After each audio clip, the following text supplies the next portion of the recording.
So I'm with Professor Ray Burgess, who's Professor of Isotope Geochemistry here at the University of Manchester, and I wanted to find out about isotopic ratios and how we can use the ratios of different isotopes within a substance to understand physical processes within the Earth system. So first of all, what are these isotopic ratios and how do we use them? Okay, so some isotopes are what we call stable isotopes. They don't undergo radioactive decay. And the variations in the isotope ratios that we measure for these group of isotopes result from chemical and physical processes. And the reason why we get isotope variations is related to the mass of the isotopes. So these are what we call mass-dependent isotope variations.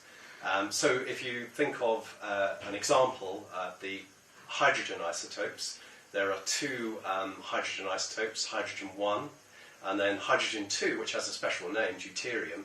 So there's hydrogen 1 and hydrogen 2, and the relative mass difference between them is 100%. So the magnitude of the isotope variations that we measure is related to the mass difference. So hydrogen isotopes, we measure variations naturally occurring, which are probably larger than any other element. So when I look at the literature, what I do is I see people write about and say, well, you know, so much percent of the hydrogen atoms in the universe are composed of hydrogen 1, so much percent are composed of hydrogen 2. But it seems to me what you're saying is that these ratios, I mean, that's a kind of a global ratio, but within individual substances, there may be, those ratios may differ from the average. That's right. And the reason for that is that they will change in response to chemical reactions. So in particularly, biochemical processes will fractionate, what we call changing the ratio, we call fractionation. They will fractionate the isotopes. So reactions that go on in cells in our body will tend to concentrate the low mass isotope into the products of any biochemical reactions.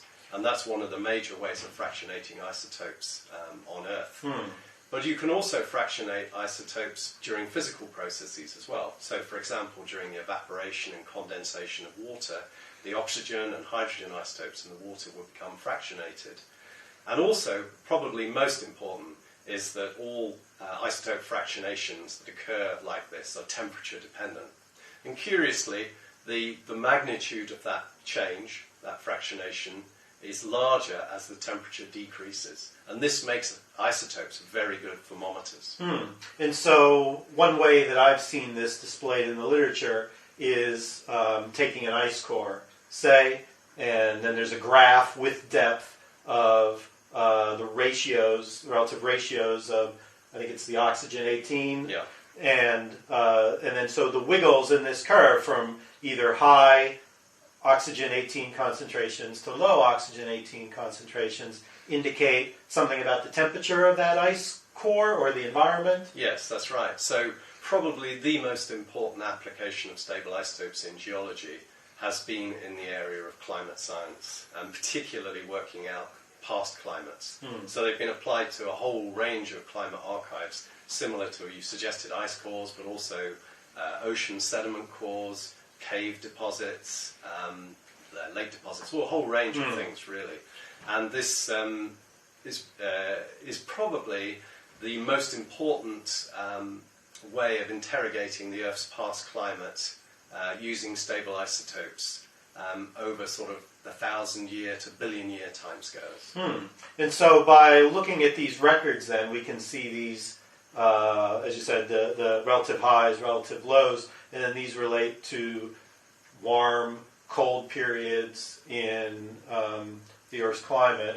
And if we look at the biological things, we can determine the presence of active or inactive biological periods as well? Yes, that's right. And we can also establish the links between what's happening in the terms of how much biological activity there is at any point in the past with the amount of inorganic activity is going on. And there's a very fine balance between the two. So when you start increasing the levels of biological activity, has effect on the sort of inorganic processes, for example, that go on in the ocean or in the Earth's atmosphere. Okay. So you can interrogate these records, you can work out the relative balance by looking at the isotope variations through time. What's an example of the way that you've used these stable isotopes in your research? So an example here is on the screen just behind me here, where we've been looking at some climate records which have been contained in fossil hydrothermal systems.